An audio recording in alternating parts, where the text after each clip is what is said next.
Welcome, everybody. My name is Marty Mascari. I am excuse me, I'm a contractor with the North Central Texas Area Agency on Aging and the North Central Texas Aging and Disability Resource Center, or ADRC. We have Jonathan and Fatima here today to talk about the taking the mystery out of Medicaid. But just before we get started, I'm going to just go over the CEU requirements for anybody who is joining us today looking to get CEUs. In order to qualify for CEUs today, we're providing complimentary CEUs for licensed social workers and licensed professional counselors in the state of Texas. We're also offering complimentary certificates of attendance. If you're interested in any one of these, the guidelines are the same. I will say that if you have a different license in Texas or a license outside of Texas, and I know we get quite a few viewers from different states, you're more than welcome to go through the process and get a certificate and submit it to your jurisdiction to see if they'll take it. But please note, there's no guarantee. I've had people tell me that they've been able to use them in different states. And I've also had jurisdictions from different states reach out to me for more information on webinars we've done so they can determine whether the hours qualify under their criteria.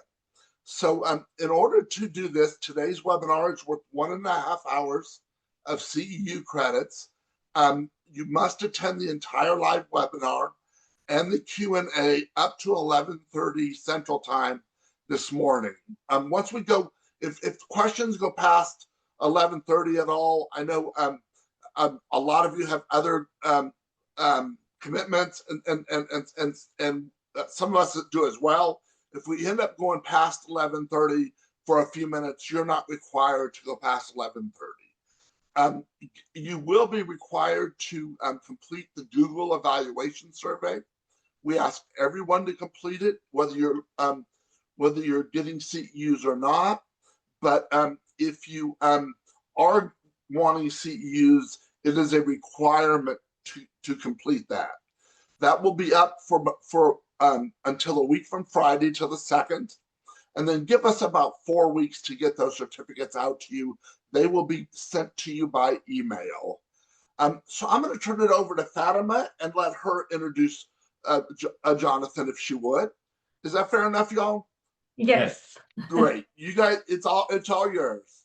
Okay, thank you, Marty. Thank you, and good morning, everyone. So my name is Fatima Wiggins, and I have Jonathan Rosamond, who is our attorney. Our name of our company is called Medicaid Solutions for Texans. We're located here in Plano off of Preston Road. And so we're all over through the whole state of Texas, and that we could help out and to do the Medicaid nursing home long-term care applications. That's what we specialize here. And also as well the state planning. So yes, Go ahead, we're used to presenting to live audiences, so it's always a challenge doing the virtual presentations, but we're excited to be able to present to so many people. What we want to talk about, the name of our talk today is Taking the Mystery Out of Medicaid. The reason that we call it that is, if anyone knows anything about Medicaid, it's this one simple thing. You have to be under $2,000 to get it. And while that is a hardline rule in most cases, that greatly oversimplifies the complexity of the Medicaid program and the financial requirements for Medicaid.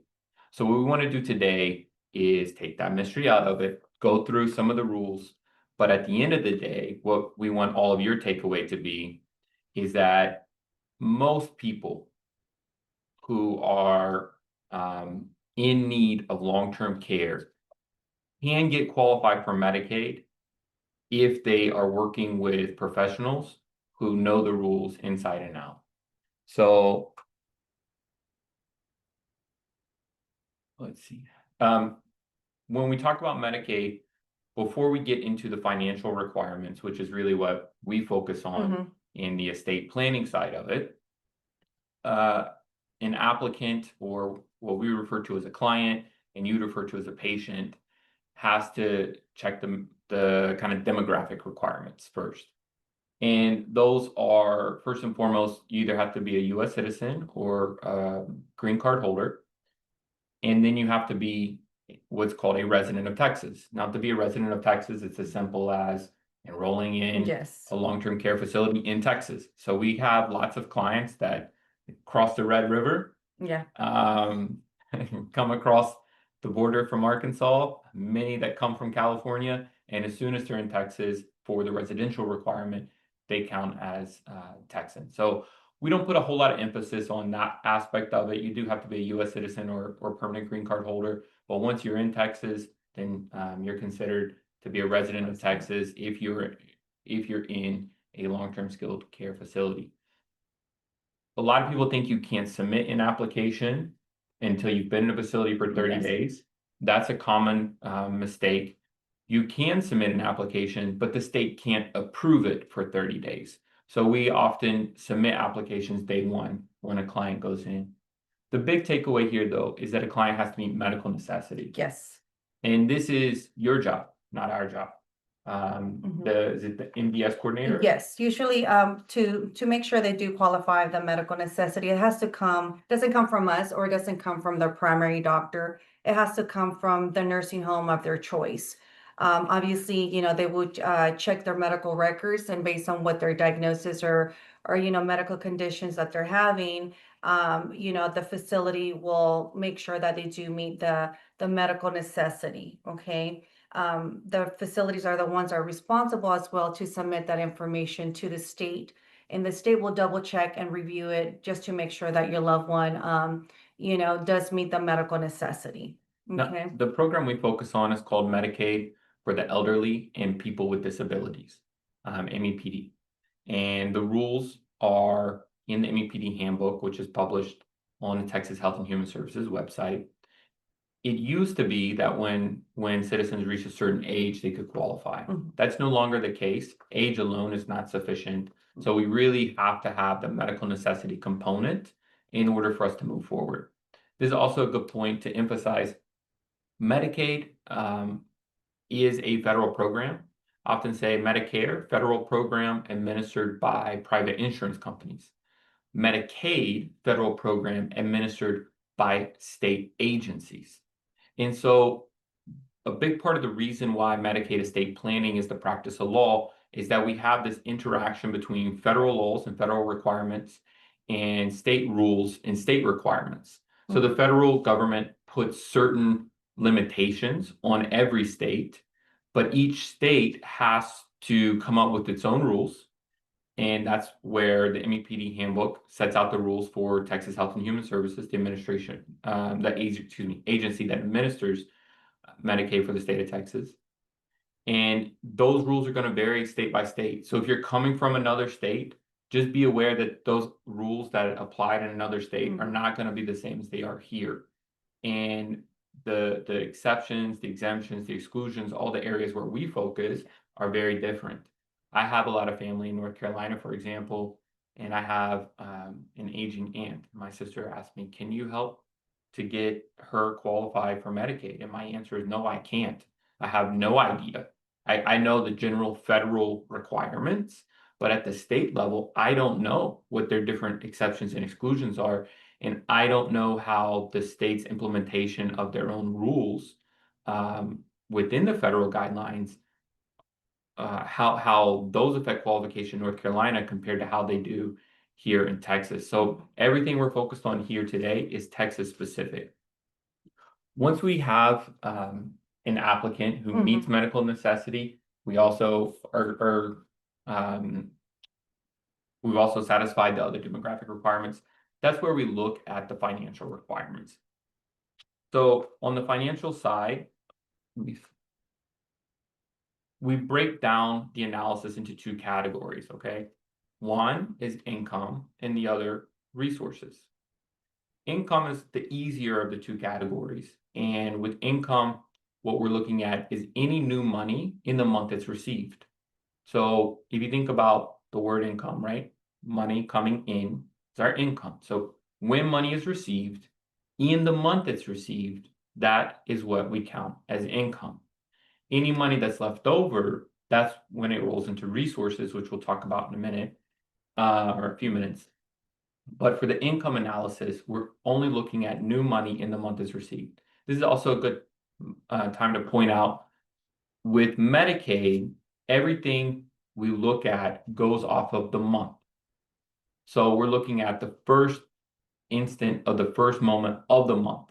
So someone's either qualified or not qualified for Medicaid when that clock strikes midnight. So on September 30, right at midnight, and we roll over to October 1, someone's either qualified or not qualified for Medicaid for the whole month of October. If a client has $2,001 in their checking account, they're not going to be qualified. So we have to make sure that before the last day of the month, if we're going to be applying for someone, that we have all their qualifications in place. Otherwise, they have to private pay for that whole month, no matter how little. It's a really hard line. When we have the lines, they're really hard. But we also have lots of exemptions and exclusions. So with income, the income numbers, they're going to vary from year to year, just like just like Social Security, they get adjusted with inflation for cost of living adjustments. So I don't get too bogged down on the specific number because they get published every year.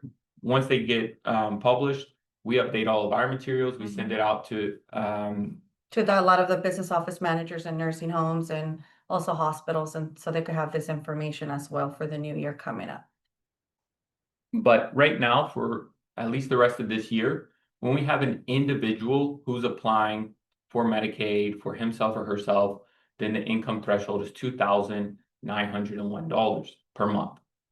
Now, where it says a couple, that's if both spouses are going into a care facility. That's not with the community spouse. We'll talk about community spouses where one spouse goes into a care facility and another spouse stays home. We'll talk about that in a little while because we have very special rules for that. And we have a lot of exemptions there that allow people who often think they could never qualify for Medicaid, get qualified for Medicaid. In terms of what counts as income, we're really looking at anything that's new money. Yes. So Social Security is the most common, right? Because we're typically dealing with the elderly community. But we also count veterans benefits. A lot of times we have retired teachers or law enforcement officers, so pensions, that type of thing. Those all count, as well as royalty payments. One of our clients recently had a licensing agreement where our client had invented a technology that got sold to a very large company, have a licensing agreement in place, so those royalties count. And then if they receive a gift, if someone gives them a gift in that month that's received, that counts as income. Let's see. When we go over the income, unlike with resources, it's not it will disqualify someone for Medicaid, but it's not an insurmountable issue as long as we have a qualified income trust account that we put in place. A qualified income trust account, we often explain to our clients. Says this is a, what did you say? Special bank account? It's like how the way I like to describe it, because it's confusing. It's called a qualifying income trust. For short, it's also known as a QIT, also known as a Miller's Trust account.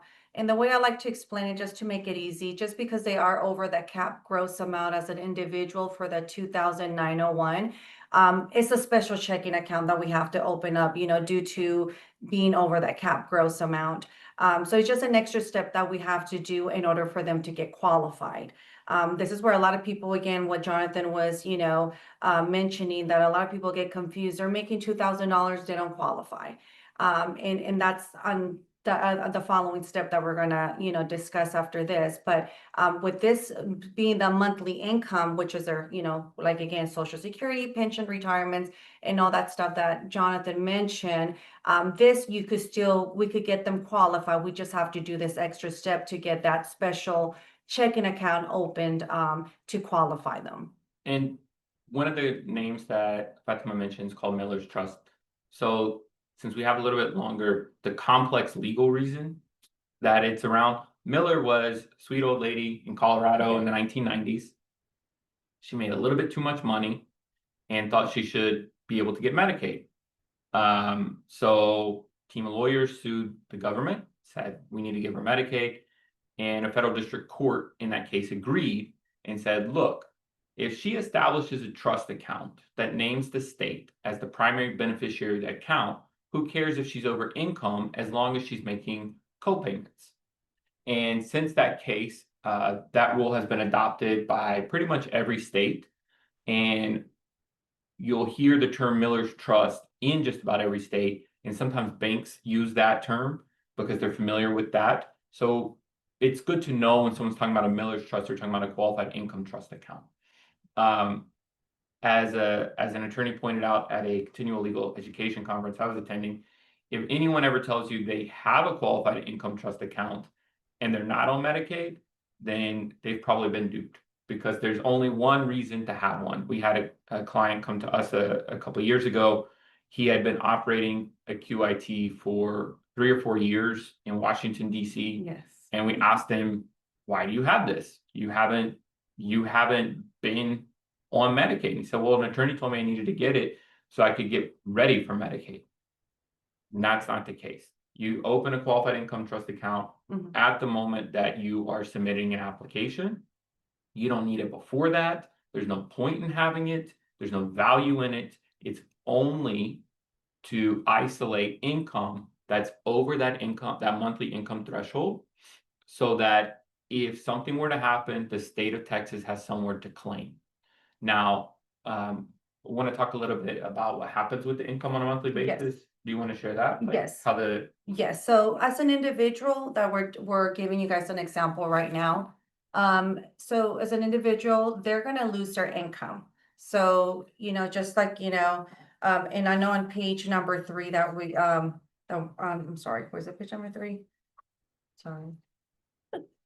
To do that breakdown, which is on step number 5. Yeah. Just to kind of give you, we're gonna kind of skip a little bit, yeah.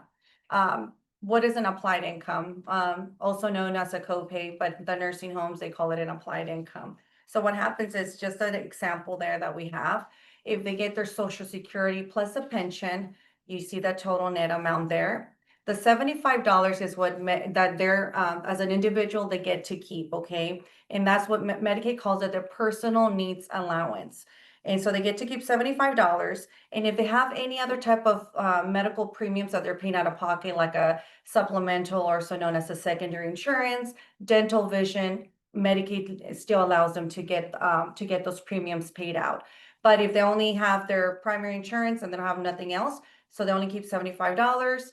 The remainder of that, they're going to be responsible to pay that every month to the nursing home as a responsibility. And that is the whole time they reside. So for example, the New Year's coming up around the corner, if the Social Security and their increases a little bit, the same thing. They still continue to pay the responsibility to the nursing home, okay? Now, as a husband and wife going in at the same time at the nursing home, it will be the same thing too. They will lose their income, keep $75 each for their personal needs allowance. The remainder, they get to pay that to the nursing home, okay? Now, this is when Medicaid will pick up the difference for your loved ones. For the room and board difference, Medicaid will act as, if they don't have a secondary insurance, Medicaid will be their secondary insurance to them. So they will be covered at 100% at that facility.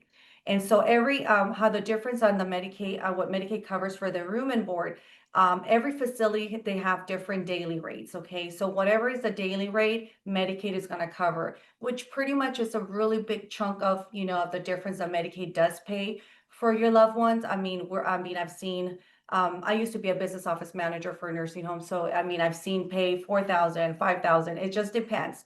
Like I said, again, every facility has different daily rates, but Medicaid will cover the difference for your loved one. And that's how they're covered at 100% at the facility, instead of, your loved one paying completely private pay out of pocket to the facilities. And a couple little items I want to point out. So Fatima was talking about the different deductions. One, $75 for personal needs. People often say like that's it. But the truth is, someone in a residential long-term care facility setting, as you probably all know, don't really need that much money. And so the $75 actually tends to be a pretty reasonable amount. Yes. And that's recently raised from $60.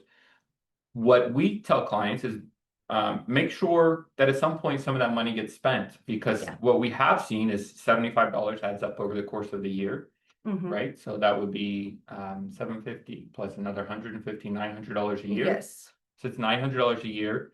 And remember, as we're keeping it, it goes from income over to resources. So after just more than 2 years, so 2 years is $1,800, then you add 3 more months and all of a sudden you're over 2,000. So let's make sure when we have people who are on Medicaid, if no one's actively managing those accounts, we have to keep that from piling up. It takes a couple of years, a little more than a couple of years to do it, but if they already have a little cash on hand, it can Yes. happen. The other thing is, we talked a moment ago, I alluded to the fact that it's a little bit different when we have a community spouse. And on this slide, Fatima has 2 examples. The first one she went through. In the second one, we have a spouse at home. And this is really big difference. The state doesn't want to cause the spouse at home a hardship just because their loved one is going into a care facility. So the spouse at home is allowed to keep up to $3,948 in income, no matter what. And they have to be able to actually earn it. They're not going to get extra free money, but they have to be able to actually earn it. Yes. They're allowed to keep up to that amount. Now, if the community spouse at home earns $10,000 a month, that's fine. They're not going to get any of the nursing home spouse's money. Yes. But if they earn less, like in our example, where our community spouse earns $1,350, then we're actually allowed to divert the $1,441 from our example here, our example Medicaid applicant. We're allowed to divert that over to the community spouse, and then the community spouse ends with $2,791. So what we've seen is that a lot of times spouses come to us, Yes. and the community spouse is afraid, how am I going to be able to live, because they're going to take all of my spouse's income. And oftentimes there's an imbalance in Social Security, right? And many times the one who was the harder worker, maybe a little bit older, is the one going into a care facility first. And the one who was maybe a few years younger and maybe didn't work as much is the one who's staying home. And it's such a relief for a lot of the families we work with when they find out that that money transfers. Also, I want to emphasize that in the first example, where we have a single individual, you have $1,441 going as the copayment, the applied income. And then in the second example, you have an applied income of $0. Yes. So this is a person who is not paying anything for Medicaid. Medicaid will cover him or her at 100%. So that means because his Social Security on the example that we have here is going to get diverted to the wife. So the wife gets to keep her Social Security plus his. So that means that Medicaid is going to cover this, in this example at 100% for that patient that will become the long-term care resident at that facility. Okay. And now I do see there's 2 questions. So the first question I see from Jennifer is, does a QIT require an attorney? So QIT is a trust. It is a trust document. Now, I think we do highly recommend, Yeah. me being the experience on the other side of the world that I did, like I said, I experienced that 20 plus years. Sometimes, when, my residents, the family members, they say, you know what, we don't have the money, we need to, or they didn't want to spend the money, either way, they would do it. And I couldn't tell them if it was done right or wrong. I would just go ahead and submit it. And I want to say I did experience and went through where some of the qualifying income trust accounts that were done wrong. So I just always highly recommend to do it. Now, there are some facilities that will do it. It just depends on, once you come across, you need to ask those questions. Those are really important questions to ask.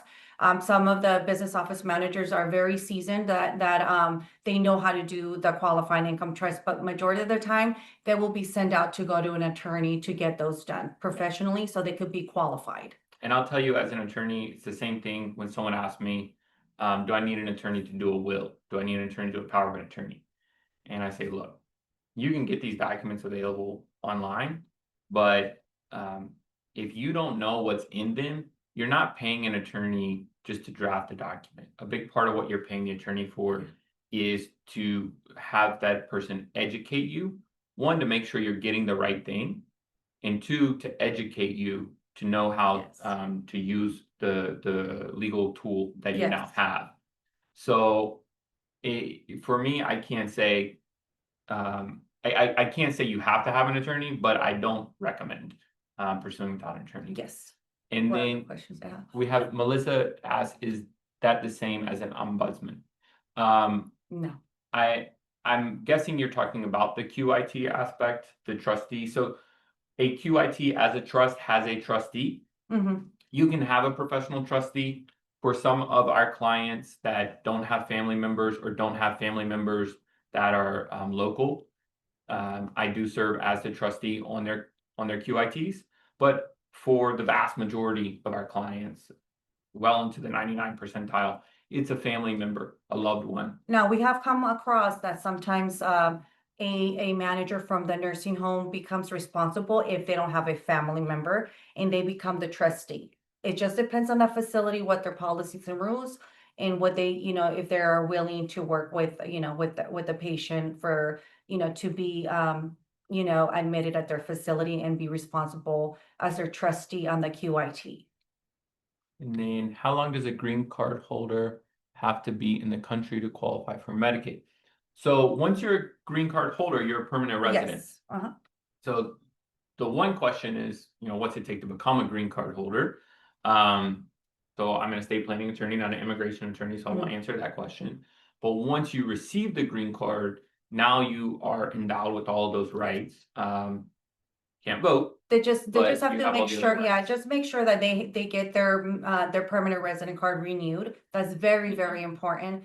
A lot of people think it's just it's a one-time thing. And how long is, I believe it's 8 years or? Well, so the initial green card is usually 2 years, Okay, and then the permanent, so you get permanent status, but on a temporary basis. yes. But then once you have permanent green card status, or unconditional green card status, then I believe they're either 8 or 10 8 to years. 10 years, and you have to make sure to renew it. We have come across that, they did it one time and they thought it was just a one-time thing, and it's not. And then we came across where somebody totally forgot to renew and their Medicaid renewal was due. And so we caught it right on time, and this attorney that Jonathan knows, we worked on this case and worked it really, really fast. So that was a good thing, or else I would have lost their benefits with Medicaid. Let's see. What other questions? I cannot see it. Regarding the 3 nights in a hospital, what happens if the hospital keeps the person in the emergency department instead of admitting the patient? Okay, so about that. So if they're still under observation, that's what they call it.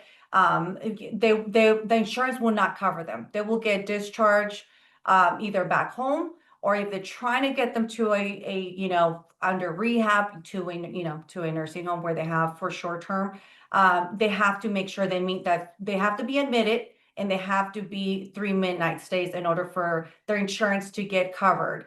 That's either if you have traditional Medicare or if you have a managed Medicare policy, which those managed Medicare policies, they have to make sure they get an authorization before they get admitted or transferred over to a rehab, also known as a skilled nursing, for the primary insurance to pick up their stay and their coverage. And then we'll do a couple more questions and then we'll get back into the slides. So the next one we see, does a QIT help with a 5-year look back that Medicaid can collect from? And no. Well, no, the QIT is done right when they have to go in. So for example, if we have someone that has to get admitted this month and they are over that cap gross amount of the 2,901, they have to open that QIT the current month they're getting admitted. So if it's September, it will be September. If it's October, it has to be done in October. So and this is a really good question to lead us into the next section. So we'll step back on the slides a couple. The 5-year look back is related to the resource analysis, Mhm. and it doesn't have anything to do with the income analysis. So what the 5-year look back is, what the question's referring to, is when we apply for Medicaid, we cannot just get rid of our property in order to say, oh, Yes. now I qualify for Medicaid. You know, I was a millionaire yesterday, but today I have less than $2,000, so I get Medicaid. The state of Texas has the right to look up to 5 years of financials to see if property was given away during that time period. If it was, then Medicaid imposes a penalty. Yes. And the penalty is that it requires someone to private pay for their care. That private pay is not a dollar for dollar analysis, it's a dollar for days analysis. This year, the average cost of care is it 242 or 247? 242. Okay, so the average cost of care in the state of Texas is $242. So the easy way to think about it is for every $242 someone gives away, they have to pay for 1 day of private pay in order to offset it. So if someone gives away $242,000, they're going to have to do 1,000 days of private pay to Mhm. offset. If that care facility costs more than 242 a day, then it's going to cost them more than 242,000, Yes. right? If it costs a lot less, then maybe it is a lot less. Giving away money is not fraud, but we don't look at it to ask why.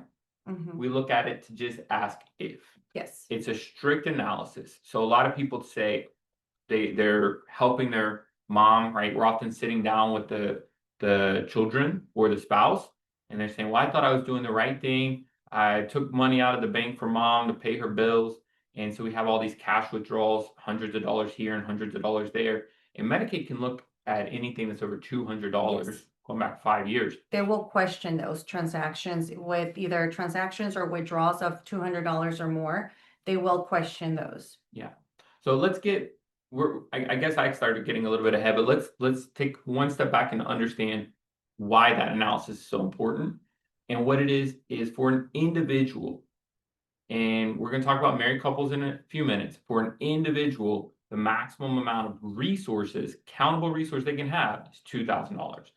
Like I said at the beginning, that's the rule that everybody knows. Yes. Now, That's what they get confused. And sorry, Jonathan, No, not go to cut you off. This is one important thing that's a lot of people get confused and get misinformed. The $2,000 on the resources section versus the monthly income. So this is where a lot of people get that very, very confused, and a lot of people just say we don't qualify, so they stop, questioning, and this is where they admit their loved one and have sold their houses, cashed in, their life insurance policies, also, if they had investments accounts, they cashed everything in and spent everything down. And this is where I want to make very, very clear that that is not true. This is where a lot of people get that confusion. So again, the $2,000 resource is on the $2,000 over resources is on the resource part, is what you have in your checking account, savings, any type of investments accounts, and we'll go through that right now. But as you can see, that what counts as a resource, we have that in there, the list, and that's what we're talking about. And I just want to make that very clear, because it's very confusing to when I come across, when I meet with people, and that's what they get very, very confused on that part. Okay. now, what counts really matters, because pretty much all of our clients have well over $2,000 in resources. Okay. What I often tell people when we make these presentations together in nursing homes is, if you take away anything from this, it's that $2,000 is very much a soft cap. It's a hard line in terms of what counts, but it's very much a soft cap because of how many exclusions and exemptions there are. And if $2,000 was really the limit, we wouldn't have a profession. Of course. So the fact that we're standing here talking to you today, it tells you that we can go over that $2,000 limit, but we just have to do it the right way, the legal way, have everything disclosed. And think about how we're going to count these resources. We have a list of what counts. I kind of think it's easier to focus on what doesn't count, and then everything else does count. So anytime you have money in the bank, that's counting, stocks, that's counting, all that stuff counts. Retirement gets a little bit difficult because the state has an internal policy that's in conflict with its external published rules. It has been since 2019. We've had some pretty intense battles with the Yes. state over it, and we've kind of reached a détente where they're not publishing new rules. The new rules are coming out any moment for the last 4 years. They haven't changed the rules. They keep reissuing the same rules, but they have a changed internal behavior. And so with retirement, what I want people to take away is that if someone has a retirement account, it is not automatically disqualifying. There are steps we have to take. We take a cautious step to make sure no matter which set of rules the state applies, that our clients can get qualified if they have retirement accounts. But just know that having a retirement account does not in and of itself disqualify someone, and they don't have to draw down their retirement Yes. to under the $2,000 limit. They need to talk with a Medicaid estate planning specialist. And again, it's practice of law. So yes, you have to talk with an attorney. A non-attorney is not able to advise it without the supervision of an attorney. But I do want to point that out. Jewelry and antiques, if you have them as collectible valuables, yes, they count, but personal items, they don't count. No. So clients often say, well, what if we go buy an expensive diamond ring? Well, if you did for an engagement many years ago, that's fine, Yes. but you can't just make $10,000 disappear by buying an expensive diamond ring and then giving it to your daughter or someone. The biggest exclusion to all of this is the homestead. Right now, the equity, not even the home value cap, but the equity cap is $750,000. And we expect that number to be going up, not down.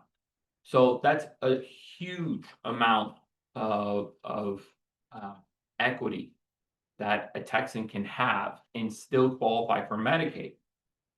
The kick is this, that when the person dies, the state of Texas is required by federal law to attempt to collect all the money that is paid Yes.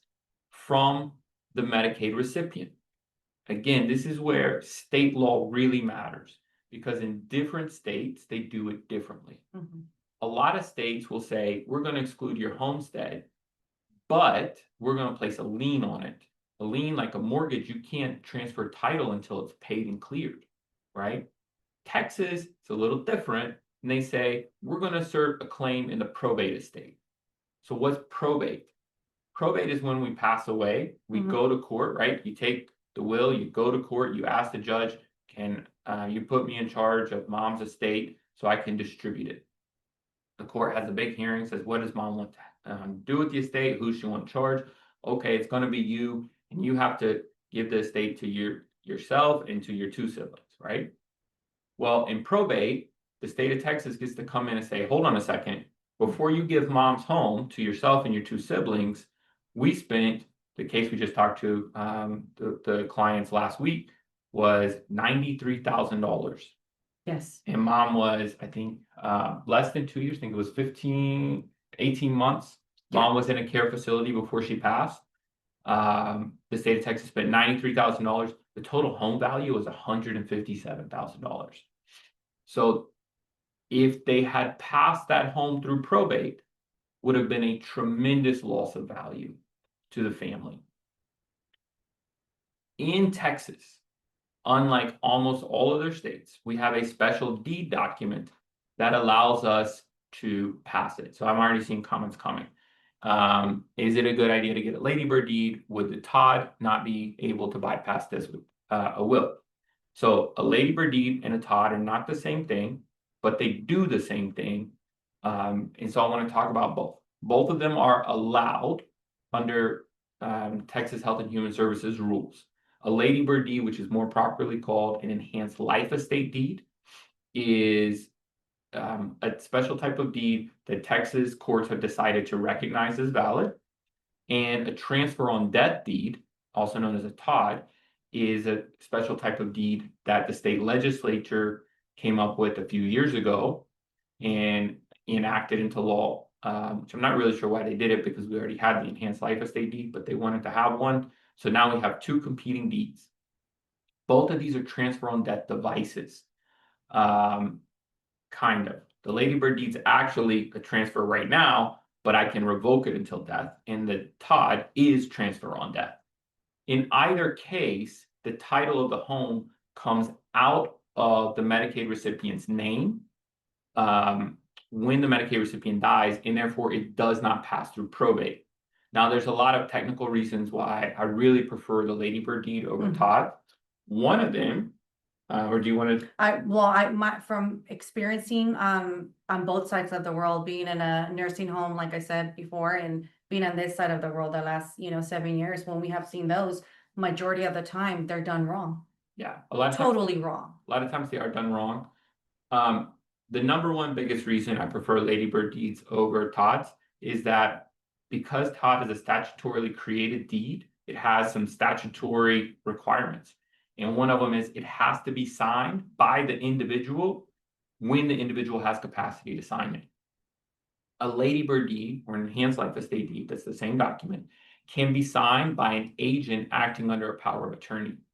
So in a situation where dad has a massive stroke and he's incapacitated, but he previously gave his power of attorney to his daughter, the daughter can sign the ladybird deed even to herself, as long as the power of attorney allows it, and ours always do, can sign, and the power of attorney would have had to have been executed properly prior to the loss of capacity. But if it was, the power of attorney, valid power of attorney is in place, the daughter could then sign the ladybird deed, acting as the agent for her dad, and transfer that house without him ever having the capacity to do it. And when we have clients who come in and that is the situation, yes, we look at the will, if there is a will, and say, well, who did the parents want the house to go to? Because sometimes you're talking to someone who goes, yeah, I have siblings, but I'm supposed to get everything. Hold on, let's take a look and see what it says. What does TOD stand for? TOD stands for transfer on death deed. So then what does it say? Is there any type of look back for it? Yes, I'll explain that in a second. The look back. So we go back. We want to honor the wishes of our client, right? So we're always acting in the best interest of our client. This is why you need to have an attorney involved, because there's a difference between the person sitting in front of you and who the client is. The client is that Medicaid applicant, and that's the person whose best interest we always have to be looking after. So we have to do what that person would want and not just what an agent may decide.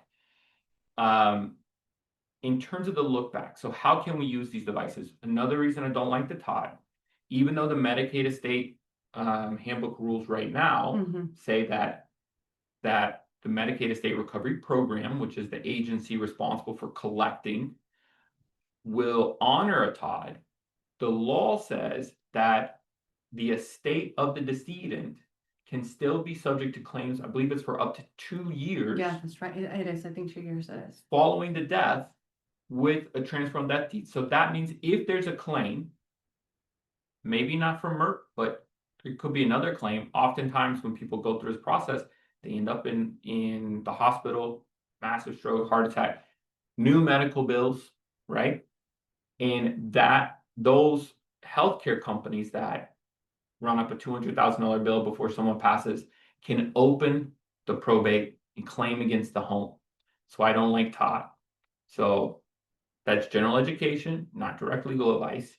But it's one of the issues that I don't like about TODs.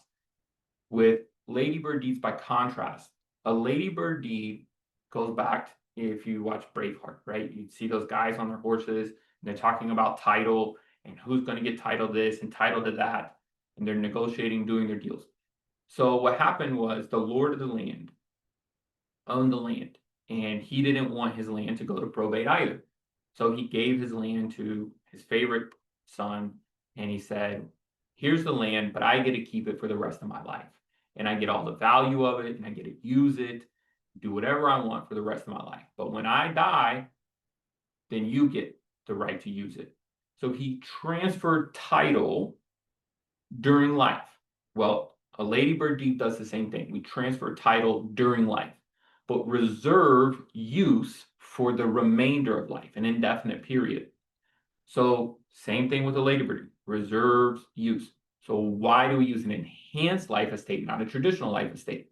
And the reason is this: with the traditional life estate, that son, that special son back in Old England, could go and sell his rights. Mhm. And with the traditional life estate today, the recipient can go and sell those rights. They have a value, and we can calculate the value. And because of that, there is a transfer of value during the 5-year look-back period. So if we do a traditional life estate, we have to account for that transfer, and we have to pay an offsetting penalty. With an enhanced life estate, the enhancement is a right of revocation. I can terminate this transfer. If I find out my child has tried to sell his or her rights, I will terminate the transfer and pull all the rights back to me. That's the enhancement. Well, because of that, what the title that the child receives, or whoever receives it, the title that the grantee receives, is not marketable until the grantor dies. So it's only at the moment of death that the title becomes irrevocable and valuable. Before that, it's worthless. It's literally just worth the paper that we printed on. And so therefore there's no associated penalty. So you can take a $750,000 home, sign a special deed document, transfer it to your child, maintain control and possession of it for the rest of your life, apply and receive Medicaid, and then in the moment you die, all that value vests irrevocably in your child. They get step up in basis to fair market value on the day you die. There's no inheritance tax hit because the inheritance tax limits are in the $14 million range, just under 14 million. So all of that value transfers free of taxation, free of Medicaid. It's outside of probate, so you don't even have to go to court. Clients often ask us, Yes. what do we do when mom and dad passes away? And my response is, call a realtor. Let's see, lots of questions here.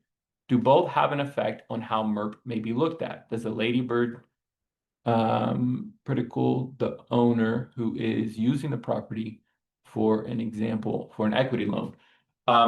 No one's ever going to be able, this is not law, this is just lending policy. No one's ever going to be able to get a loan on a property that's in a ladybird deed. You have to cancel it. I did this with a client a couple of weeks ago, but because you have the right to cancel it, you can cancel it, unlike with the traditional life estate. You may have addressed, is it good to have a living trust also? If by a living trust you mean a revocable trust, I love doing trust planning. It's a big part of my practice.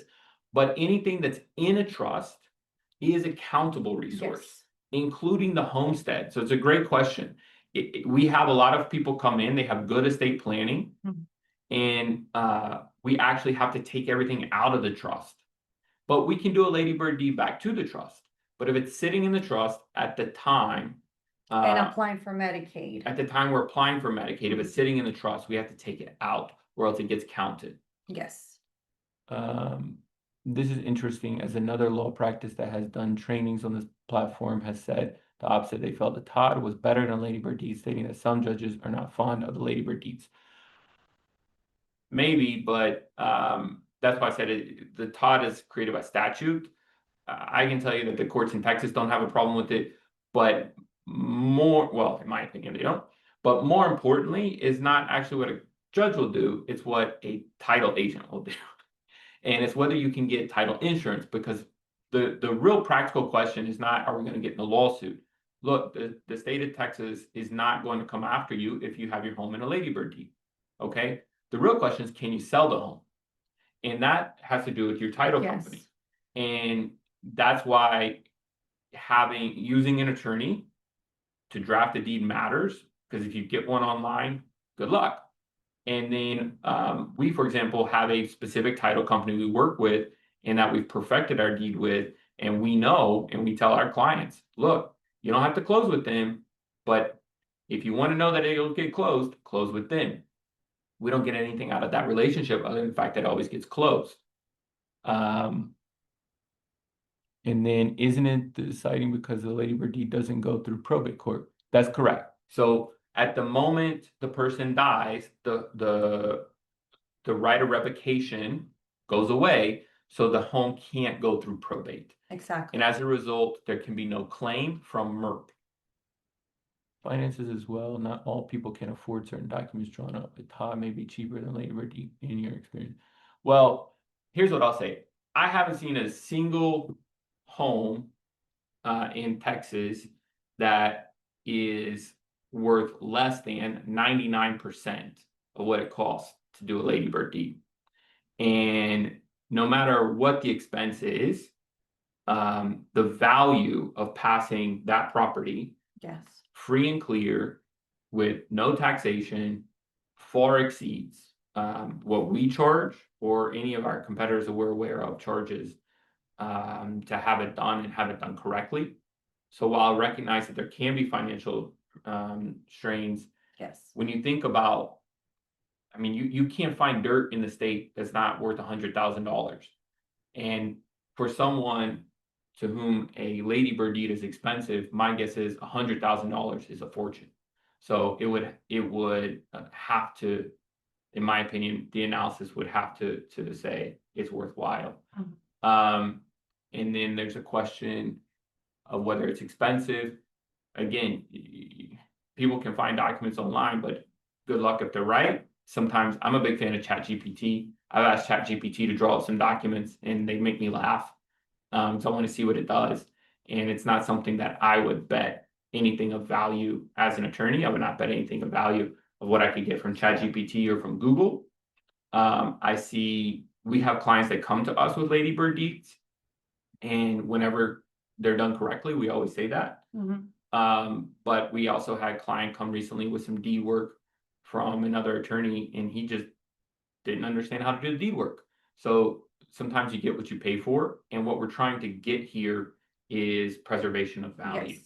I do want, because we are crossing the 1 hour mark, so I do want to talk a little bit more about resources generally. Let's see what the questions here. Is a ladybird deed expensive? I answered that one. Very helpful. Thank you, Sharonda. And then, can I apply for Medicaid on behalf of my mother who is cognitively impaired? If you have power of attorney for your mother, or guardianship.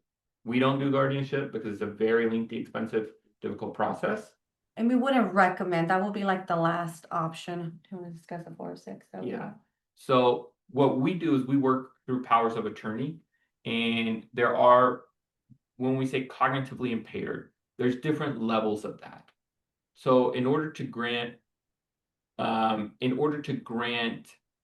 a power of attorney, someone has to have what's called testamentary capacity. Testamentary capacity is the ability to appreciate, like, I know who I am, I know who you are, I know that I own things. Maybe you don't know exactly what day it is. God knows I rarely know what day it is. But you have an idea of where you are, when you are, and what you have. And then you also know who you want to put in charge of it. Doesn't mean that you can read a complex legal contract and sign it. Who here understands what's in their phone bill, or your phone contract? Good luck. Nobody does, right? I mean, lawyers fight over it all the time. The article I was reading this morning is that the federal government is suing Amazon because the Prime membership is so confusing. It is. That people signed up to become Prime members without knowing it, and then they can't cancel it because Amazon's made it so confusing, they call it the journey of the Iliad just to cancel it, right? So if it takes all these federal government lawyers and all these private sector lawyers. I used to be one of those kinds of lawyers in exactly those kinds of cases. It takes all those people to get together and argue in front of a judge, and then the judge has to really think about it and decide. You don't have to have that level of capacity to sign a power of attorney. What you do is you need to be able to say, I want a phone, and I trust my daughter to pick out a contract that works for me. So if you can do that, you can sign a power of an attorney. Some people have a physical limitation, Yes. specifically folks who've had strokes and folks who've had paralysis. And we've had clients who have had such severe strokes they can't speak. I'm sure in the healthcare industry you've worked with people like this. They can't really speak, but Speak or sign. yeah, or even sign, right? But they can communicate. Yeah. With intentional eye blinking, with little squeezes, with taps. And so in that case, the Texas government code allows a notary like Fatima to read the full document. This is what the document that we're talking about is, and then ask the person, do you agree to this document? Do you agree? Do you know who this person is? Yes. This is my daughter. Do you know who this person is? Yes. Is this person your daughter? Yes. Is this person's name this? Yes. I read this power of attorney to you. Do you want your daughter to serve as your agent under this power of attorney? Yes. In that case, Fatima can sign the principal's name in front of a disinterested witness, which is someone that's completely unrelated Yes. to the principal or to the agent. And if she signs it in front of disinterested witness, it's as if the principal signs it in her own hand. So that's a really Yes. powerful tool that a lot of people, they come to us and they say, yeah, but mom can't sign anymore, or dad has Parkinson's and his hand's too shaky. Yes. But does dad know what he wants? Yes. Okay, Mhm. then we don't care about his shaky hand. Yes. That's fine. Fatima will sign it. It'll be beautiful signature, much better than I can do. But the question is, what does dad think? What does dad want?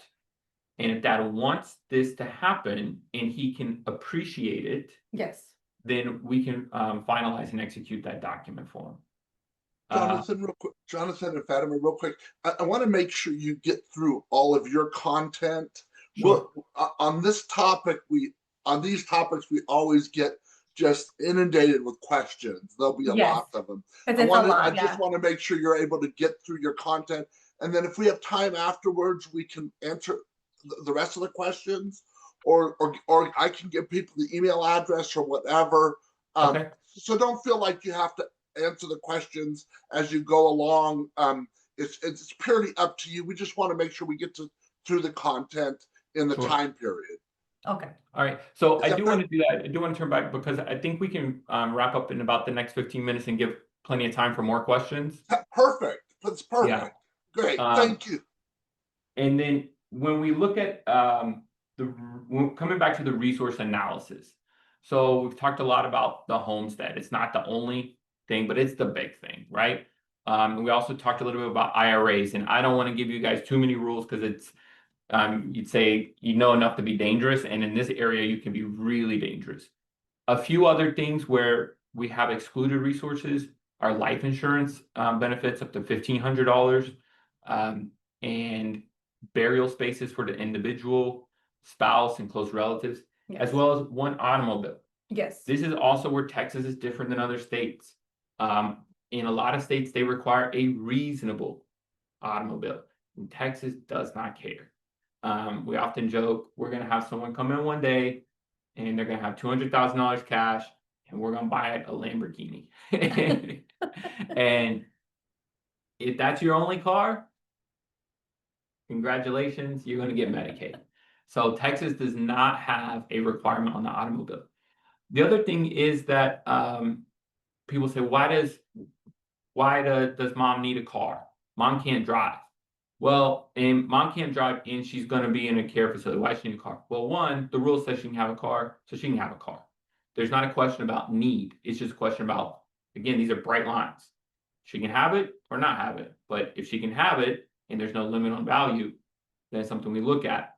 But there are actually good reasons that people in care facilities need vehicles.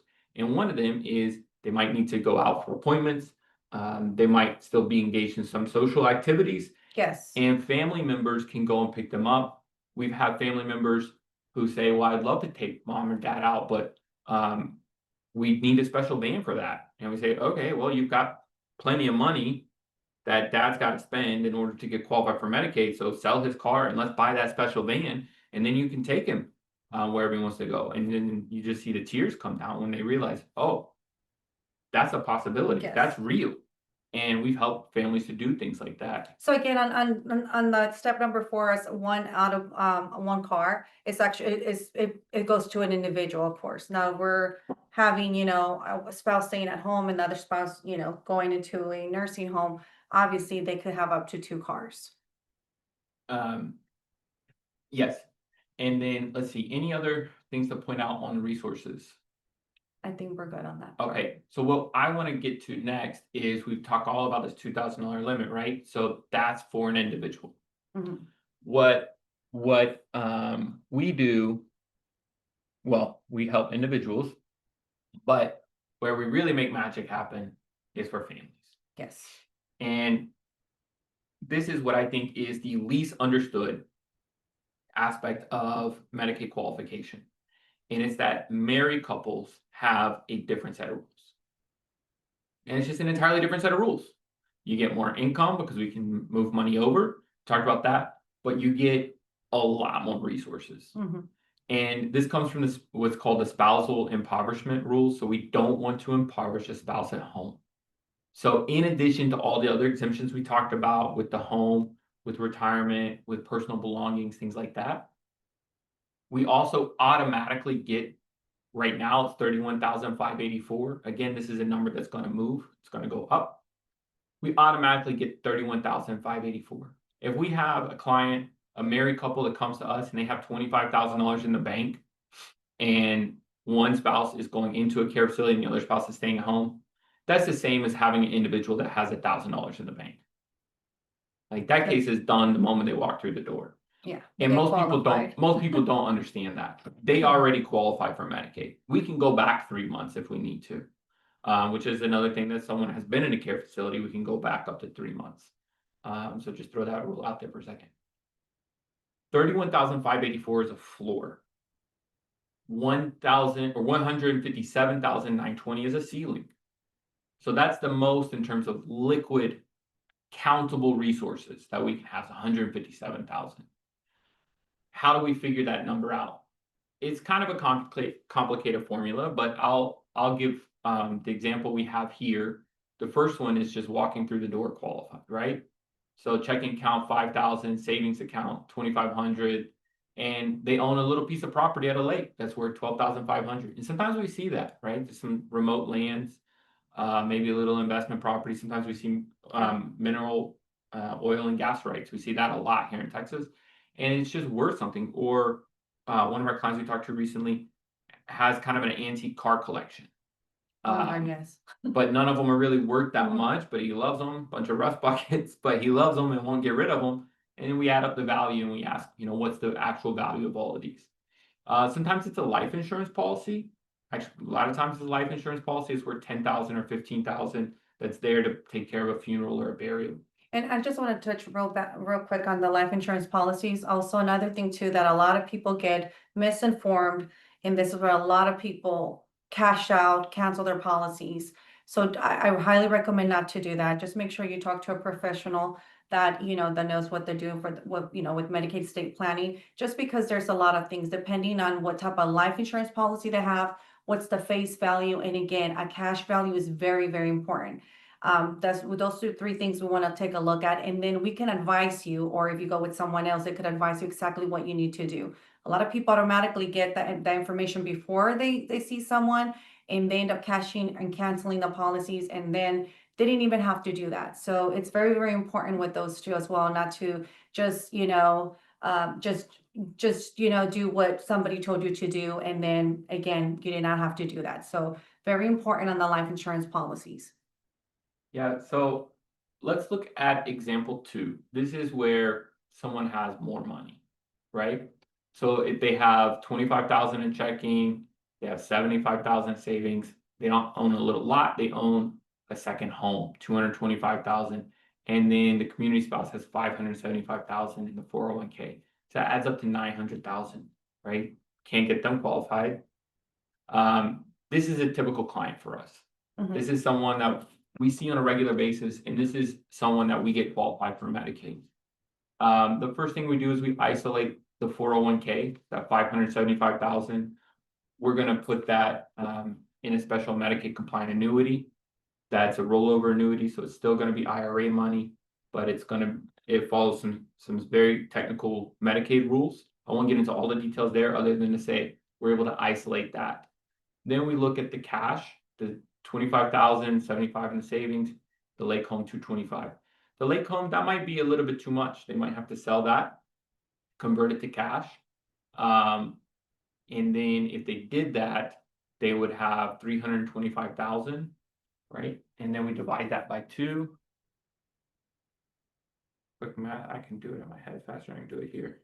162.5. So we're close, but we still have to spend a little bit to get it down. With the other money that's offset, there's different things we can do there. One of the things we can do is we look at it and we say we had 325. We set up what's called a single payer income annuity. And this is also a different special type of Medicaid annuity.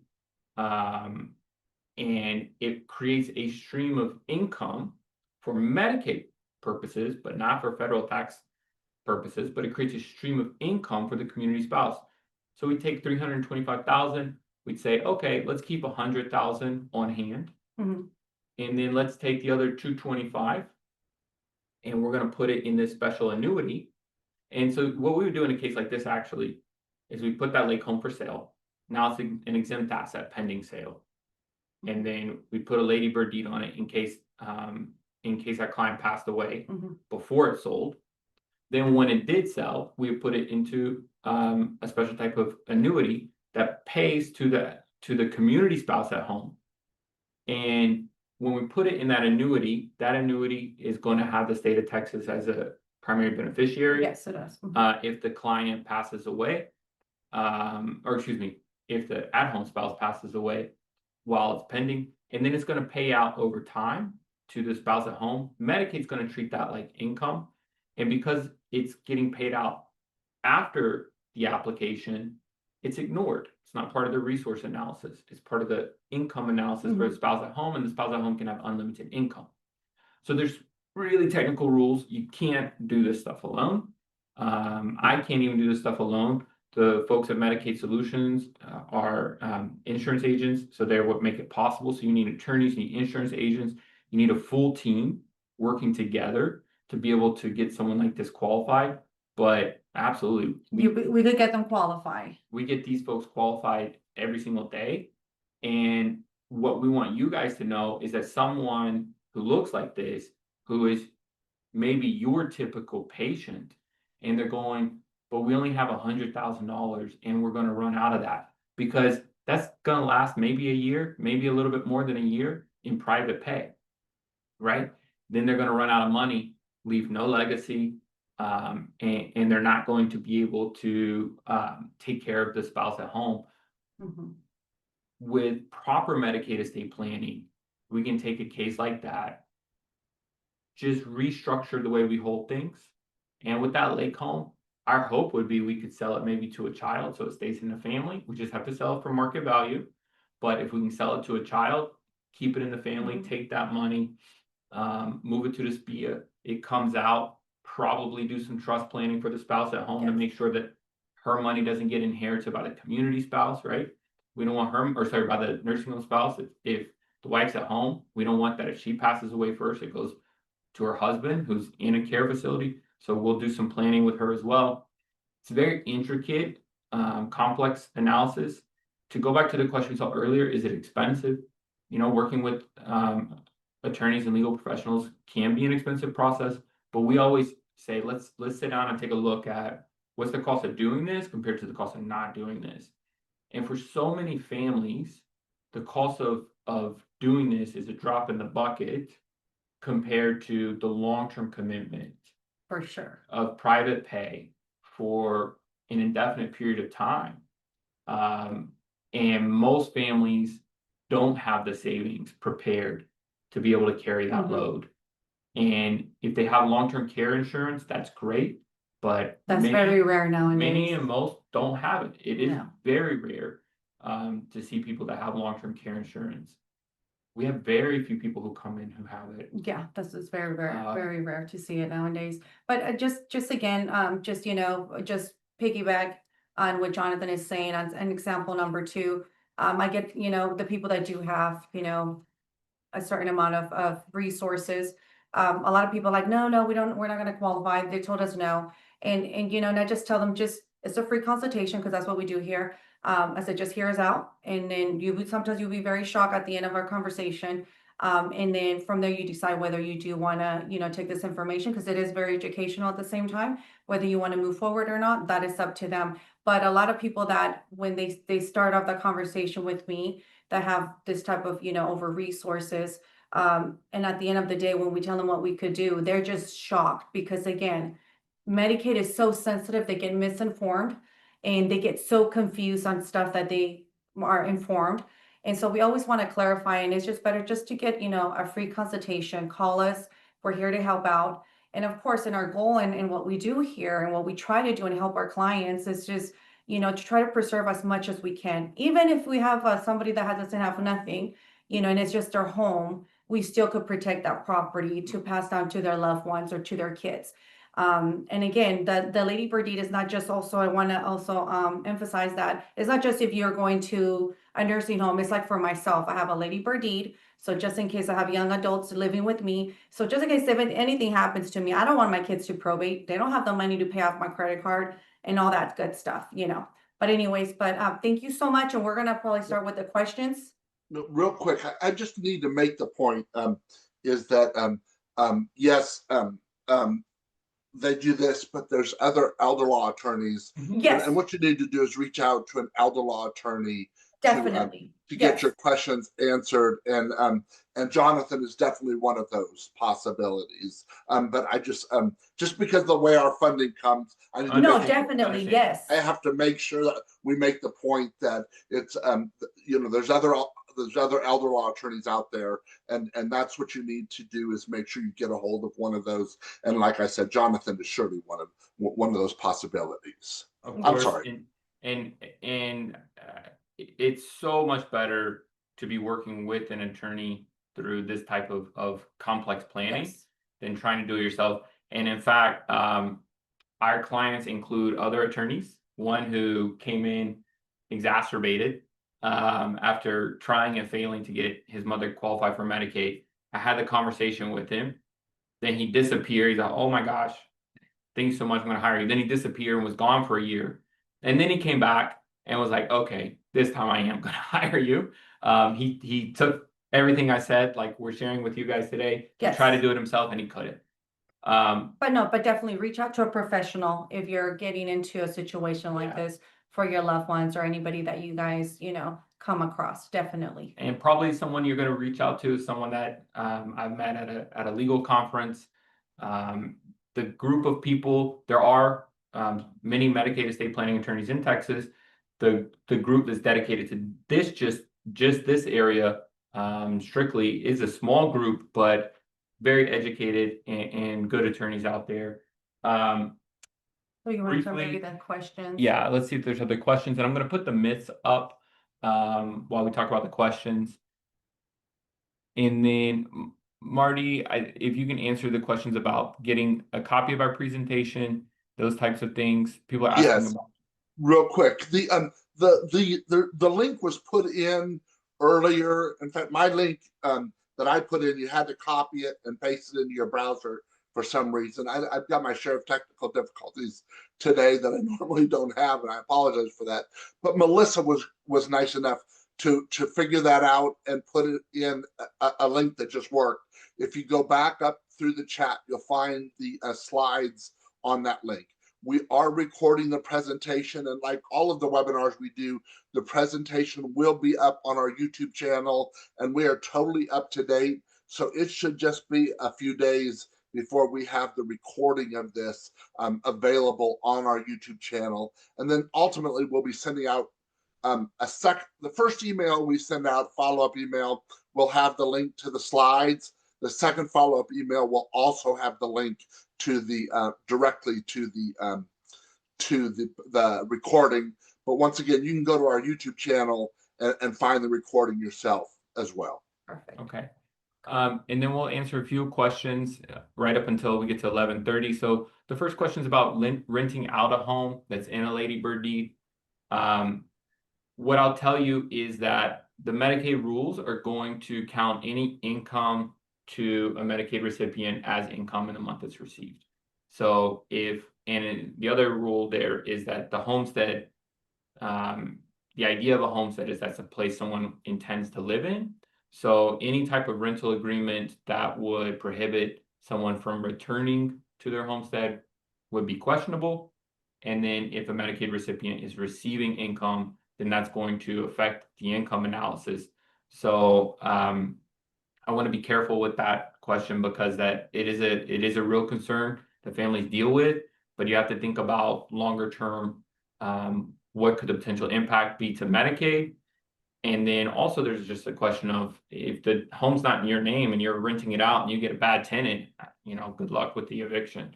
That's an area I'm not going to touch on today, but it is an area as a residential landlord that I wouldn't want to deal with trying to evict someone if I didn't own the property, or at least I wasn't a property manager. So another question. Go ahead. If the house is in a trust, does that work out this?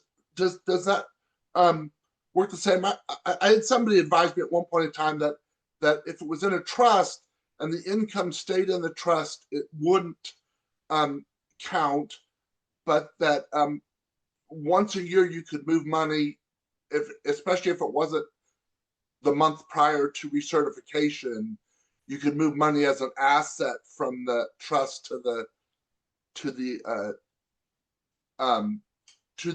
recipient or the Medicaid recipient. There's a lot in that. The movement of the money is a little bit about gaming the system. That's not the same as what are the rules. Right? So, yep. Someone who receives Medicaid, if they end up with $2,001 in their bank account, they're disqualified for Medicaid. Yeah. But if that happens, 6 months before recertification, isn't anyone ever going to notice it? Probably not. But what the rules are and how they get implemented are different things. So I have to be really careful to focus on what the rules are. The other part of this, and I really want to emphasize this point because I love trust planning. It's a big part of what I do. But a Medicaid recipient who is the grantor of a revocable trust or the beneficiary of any kind of trust other than a supplemental needs trust, okay, and a correct supplemental needs trust. A Medicaid recipient, we're going to count all of the value of everything in that trust. So if a home is transferred into trust and it's a homestead, then that homestead property, we're counting the full value. Now, if we have a married couple and they have a lake home and that lake home is worth $100,000 and that's part of their spousal protected resource amount, that's fine. We can put that one into the trust. And we sometimes have situations like that. But by and large, as much as I would want that home to be in a trust, in most cases, it's going to disqualify the person from Medicaid in an overwhelming majority of cases. Now, that said, I think that most people in society are not going to end up needing Medicaid. And so for most people walking down the street, having your home, having your home in either a Lady Bird deed, which is not a trust, or if you have a little bit more complex estate, having your home in a trust is the right answer to bypass probate in the event you pass away. And it is possible to manage a home that's in trust, do things like that. Let me see if there's any other questions in the last couple of minutes.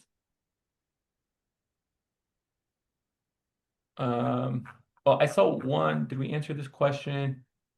So from Elizabeth, I recently informed that my relative qualified for Medicaid after 6 months in long-term care facility has been private pay, but now have been told that we'll continue paying the same amount, and Medicaid would cover the other services.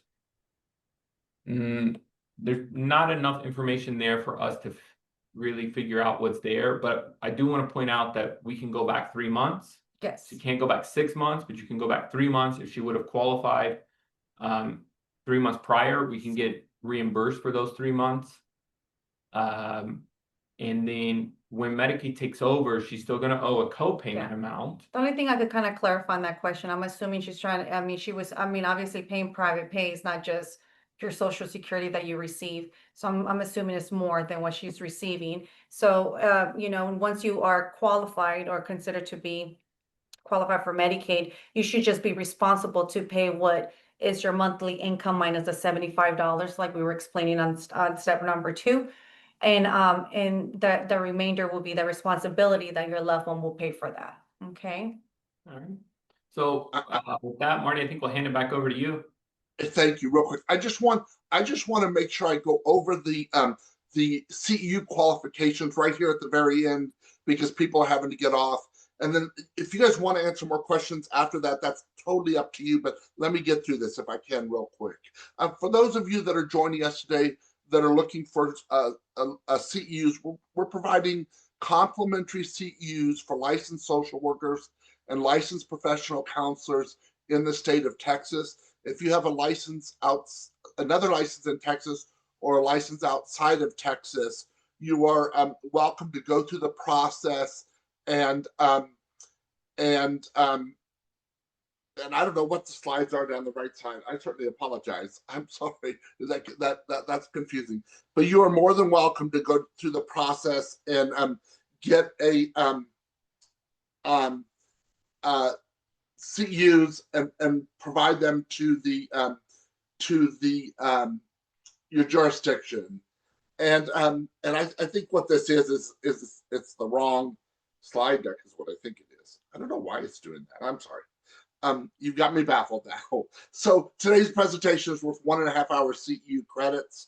In order to qualify, you must have attended the entire live webinar and the Q&A up to this point, minus 1 minute, up to this point, and then complete the Google evaluation survey. That would pop up as you log out of Zoom today. It should give you the opportunity to take that survey. It really is a short survey. If not, it will go out in a follow-up email from me tomorrow to you, along with the link to the slides for today's presentation. And you'll have a little over a week to complete that, and give us about 4 weeks to get those certificates out to you. The second follow-up email will also go out after we have the recording of this up on our YouTube channel. So I'm going to pull out the sharing, and because I don't know why it's got slides down the side. So I'll stop that altogether and let you guys have at it. And it's really totally up to you all. If you all are interested in answering more questions, I know you have time constraints too, Jonathan and Fatima. So you guys just decide if you have time, or if you want me to have people send emails, whatever works best for you. We got some time, Marty, to answer some of those questions. That's not a problem. Well, that's very, very nice of you. Yeah, that's as long as we're getting substantive questions coming in, we're happy to answer them. I just want to point out, we can't get too far into personal legal advice, but we're happy to talk about general things. One of the questions that we saw was, at what age do we recommend? And I think in our experience, age isn't really the determining factor. It's more about health conditions. Yes. The overwhelming majority of our clients have dementia or similar type medical issues, where we're dealing with cognitive decline and a lack of ability to take care of themselves because of a cognitive issue. So you heard me mention many times stroke, dementia, with dementia, Alzheimer's, Parkinson's. We actually don't see a lot of heart attack, because the heart issues are more, it'll kill you, but as long as it doesn't kill you and you're still cognitive, you can kind of Yeah, get around and do the normal acts of life. But it's really what we see a lot of is where the brain isn't functioning yeah, optimally. So what I would say is anytime you're starting to see medical condition. that kind of Decline. medical condition with mom or dad, or even if you recognize it in yourself, the first thing we tell people is get your powers of attorney done. Yes, That's the most important thing. And you don't need to wait. Like, have them, she's got them, get your powers of attorney done. that's a big percentage that we come across. Like I want to say 95% of the time, they don't have power of attorneys at all. Yeah. So yes, very important. Let's see what other questions I have. There's a question about whether we assess for disability. We don't, so the care facilities do. Yes, This is the job of the care facility itself. And as Fatima said earlier in the presentation, it's not us or the primary doctors, the facility of your choice that you pick. They're the ones that are going to take a look at the medical records of your loved ones, and they'll decide if they meet the medical necessity or the main criteria, which is that, okay? that should be an objective standard. That said, sometimes we see some facilities that approve medical necessity and other facilities that don't with the same client or same patient. Disability as well. Yeah. So that one for disability, just real quick, those are another thing that it's, again, they're considered what I call SSI pending. They're under the age of 65 that, due to their medical condition, they can no longer go back to work. They need 24-hour care. We do help and we do those type of cases as well. We do take them. And you guys could contact us or, contact a professional attorney for that as well. But yes, we know how to navigate through that as well. And then see the question about where to get a power of attorney. So again, as an attorney, my recommendation is to go to an attorney. Yes. As Marty pointed out, there's lots of attorneys, and with powers of attorney, it's even a much broader area of practice. So most general practicing attorneys, estate planning attorneys, family law attorneys can provide them. Can you download one from the internet? Sure, you can. ChatGPT can give you one. I don't recommend it because you don't know what you don't know. The real value, again, is sitting in front of someone who's telling you what it is and what the powers that you're signing away are and the importance of them. But the easy answer to that question is, meet with an attorney that you trust and do powers of attorney. We do them regularly as part of our business, and I know most of my estate planning attorney friends also will do just powers of attorney. Can a facility make a disabled patient apply for Social Security disability? Depending on the facility, that's one of the hardest thing. When I was a business office manager, when we had a case like that was coming from the hospital, did not have a monthly income, or Social Security income or anything like that. Those are what they're called and consider SSI pending. That's going to be a really hard spot that they're going to be in, because it's going to be hard to get them admitted to a facility that accept SSI pending admissions, and also to apply for Medicaid at the same time for them. So depending on the facility, case by case, there's some facilities that do accept, they help them out with that, to apply to the Social Security department and apply for the Social Security disability. But it's very hard to get into one because again, we don't know how long it would take for Social Security to approve their case to get their monthly income. But as long as they do meet the medical necessity, they shouldn't have a problem. You should be able to, to apply for Medicaid first. We're gonna have, not to make it so difficult and so confusing, but kind of skip the Social Security department in the meantime that we're applying for Medicaid for to cover them at 100% and when they're waiting for their Social Security disability to get approved. And what other ones are that? I think that was the last question I saw. Y'all, thank you so very much. Oh, you're welcome. Seriously. Thank you, Marty. And I really appreciate you. Fatima, I certainly appreciate you working with me to get this worked out.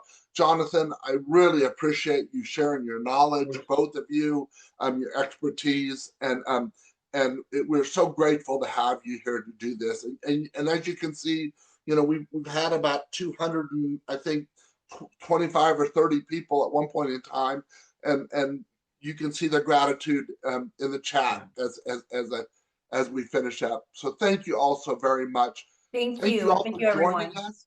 I'm sorry, go ahead. No, I said thank you and thank you, everyone, for having us. Absolutely. You guys, thank you for joining us. You all have a wonderful day, and look forward to the follow-up email with more information. Okay, Thank you sounds very good. much, and have a great day. Thank you. Bye-bye. Bye-bye.